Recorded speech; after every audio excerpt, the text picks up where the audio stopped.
Cinderella's world begins in silence. 30 million words never spoken to her, a child learning her worth from the bottom rung. Neuroscience reveals social invisibility inflicts pain as real as physical injury. What no fairy tale ever told. Our hunger for status, envy, and being chosen is coded much deeper than you think. Why does being ignored hurt more than being hated? Cinderella's life unfolds in the kitchen, knees pressed to cold stone, hands dusted with ash. She moves unnoticed, her voice lost in a house that barely registers her presence. Developmental studies reveal that children begin mapping out social rank before they can form full sentences. By the age of 18 months, toddlers already gravitate toward those who receive more attention, learning who matters and who does not. In experiments, children watched as one puppet was favored and another ignored. Most chose to approach the favored one, instinctively reading the invisible rules of status. This early sensitivity is sharpened by language.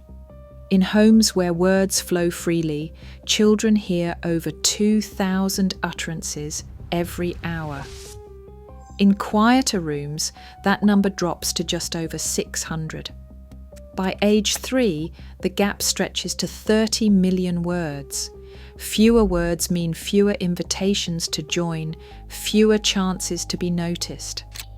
Longitudinal research shows that children raised in silence not only lag in vocabulary, but also rate themselves lower in group settings, internalizing a sense of being less worthy.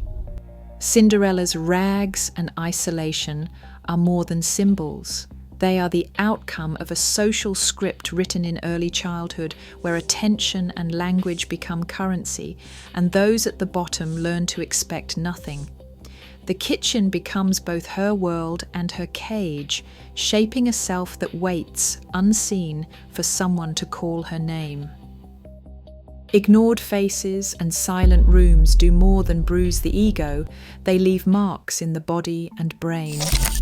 In laboratory experiments, volunteers tossed a virtual ball back and forth, believing they were playing with others. When the ball stopped coming their way, brain scans revealed something unexpected. The same neural circuits that light up during physical pain, especially the dorsal anterior cingulate cortex, surged with activity. Nearly 70% of the pain response overlapped with what you would see if someone burned their arm. One participant described it as a hollow ache, a kind of social suffocation. Chronic neglect does not just sting in the moment, it raises the body's stress hormone, cortisol, by as much as 12% after being excluded. Over time, this steady drip of stress reshapes how a person sees themselves. Maslow wrote that belonging is a basic human need, right alongside food and safety. When that need is denied, the mind begins to shrink inward. The world grows colder, smaller. Cinderella, sweeping in the kitchen, absorbs the stepsisters' indifference not as a single wound, but as a slow erasure. Their glances pass over her as if she were a shadow. The pain is not loud. It is a numbness that settles deep, making her question if she exists at all. Invisibility, research suggests, cuts deeper than open rejection. The threat is not just loneliness, but the fear of becoming nothing, a fear that lingers long after the footsteps fade. Behind closed doors, the stepsisters keep watch. Their eyes linger on Cinderella, not with pity, but with a restless hunger. Social psychologist Leon Festinger described how envy grows sharpest among those standing side by side, siblings, rivals, anyone close enough to compare every gesture, every scrap of praise. Proximity magnifies the sting. Harvard research led by Francesca Gino found that living under the same roof can raise envy by a quarter, spiking anxiety in nearly half of sibling pairs. In families, the smallest advantage becomes a threat. The stepsister's glances harden, resentment deepening with every chore left to Cinderella. Comparison turns pain into quiet plotting as kin envy becomes a spark that refuses to die. A flash of light, and the kitchen's shadow is replaced by a spectacle of silk and shimmer. The fairy godmother's magic does more than change fabric. It resets the social scoreboard in an instant. At the ball, every head turns. The same girl, now wrapped in gleaming fabric, draws admiration that was unthinkable an hour before. Psychologists call this the halo effect, a single cue, beauty, style, a sparkling shoe, boosts perceived competence by nearly 30%.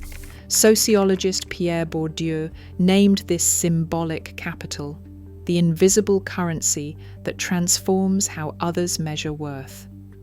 In seconds, Cinderella becomes the center of gravity, her new status radiating outward, warping the rules of attention and desire. The slipper fits, and for a heartbeat, Cinderella stands at the center of the world. The prince's gaze settles on her, not just as a guest, but as proof that she matters.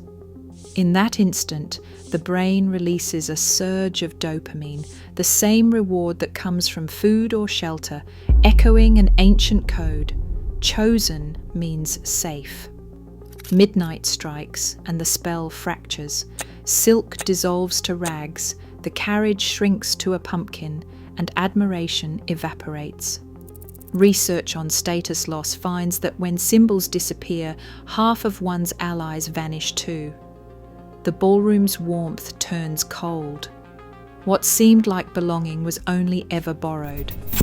Validation once tasted leaves a sharper hunger when it's gone. The slipper's promise fades, revealing how easily rank can shatter and how quickly the world forgets those who fall. Status signals still decide who gets seen and who fades into silence. Until we value character over rank, the slipper fits whoever power favours. What would you choose to see?